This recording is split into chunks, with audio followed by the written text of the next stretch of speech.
السلام علیکم پیارے دوستوں۔ ذہین عورت کو مرد اپنی بدترین دشمن سمجھتا ہے۔ اگر یہ دنیا مصیبتوں سے بھری ہے، لیکن وہیں پر ان مصیبتوں کا مقابلہ کرنے والوں کی ان گنت مثالیں بھی موجود ہیں۔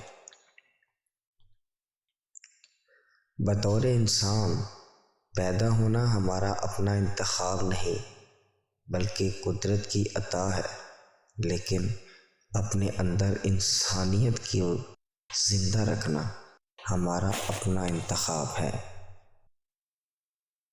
مرد کے پاس ایک ایسی چال ہوتی ہے، اگر وہ چل جائے تو عورت 2 منٹ بھی مرد سے دور نہیں ہوگی، اور وہ عورت کے ساتھ اپنے جذبات کا اظہار کرنا۔ مزید ایسی اچھی ویڈیوز جاننے کے لیے ہمارا چینل ضرور سبسکرائب کریں۔